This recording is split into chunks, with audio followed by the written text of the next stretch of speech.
Keep filming. For real? Okay, cool. Yeah. So this is our proofing / warming box for EN1, application in the kitchen. This is our final project.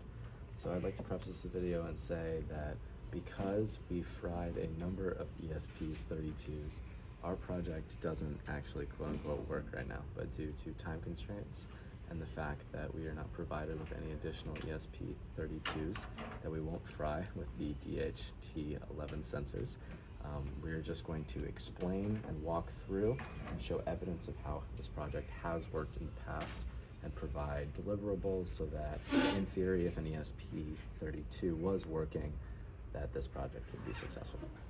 So to start off, I want to kind of walk through both the code and actually the physical box, kind of line by line, so I can explain how this would work if we had a fully functioning microcontroller. So in our code, we set up a couple of important parts. We set up our LED strip, shown right here, which will indicate our temperature ranges and whether or not we are warming up at temperature or too high, because we want our lovely fake tortilla here to be between 85 and 95 degrees Fahrenheit. We have a button that turns on and off our box so that when a user presses it for the first time, as shown by this code, it'll go into the loop that continues to kind of feedback, flip the heater off and on to keep it in range until the user presses it again, and in which case the box will shut off.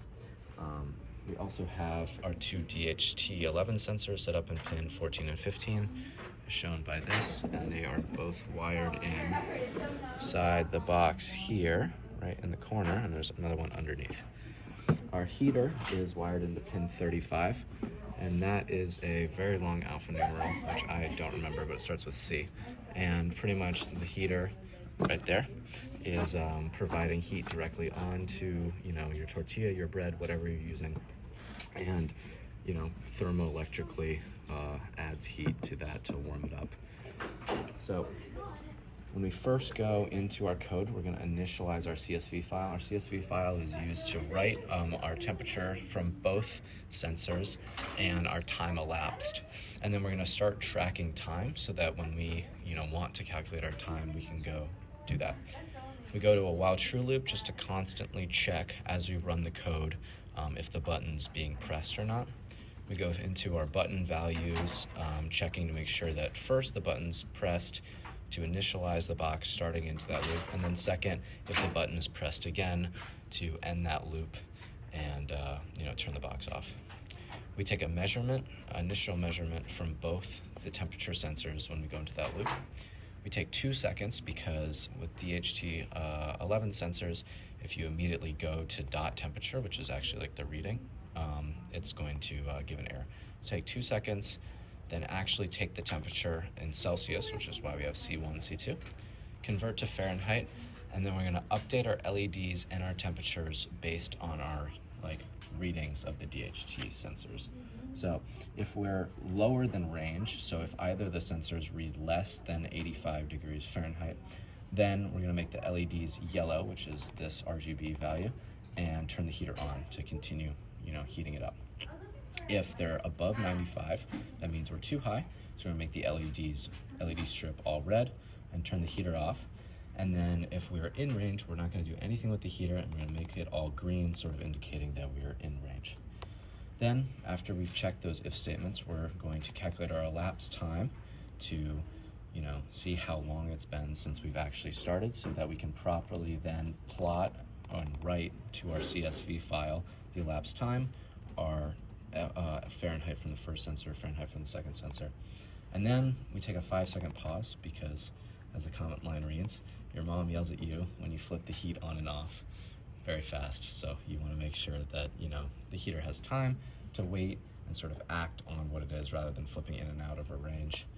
And then this last part is when the button is not pressed, which means when the button hasn't been pressed, it's not in the loop, it's going to automatically turn the LEDs off. So if at any point you quote unquote turn the box off by pressing the button, it's going to turn the LEDs off. It's not going to keep the LED on. So now going to the actual hardware side of things, we have our breadboard, our button, our wires for our NeoPixel LEDs that will indicate lights. We have our DHT11 sensor.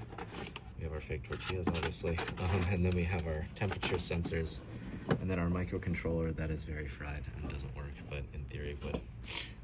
We've also fried that one, and there's one other one that we fried using the temperature sensor, so that's why we can't show a live demo. And we also have plotting code. So this is also linked in the write-up. But our plotting code is pretty much just reading in the data from the CSV using matplot in the same way that you have taught us, and then plotting that as a function of X and Y, time elapsed versus temperature, having two different lines. So we can track the sensor 1 and the sensor 2 because they're positioned in different parts of the box. So we want to know like where those parts are heating up versus not heating up, so we can have an even convection oven, so to speak. So this code, just pretty simple, generic, similar to what we did in Project 3. Yeah, that's our demo. Hopefully it's all good, and we'll provide more in our write-up and emails to you.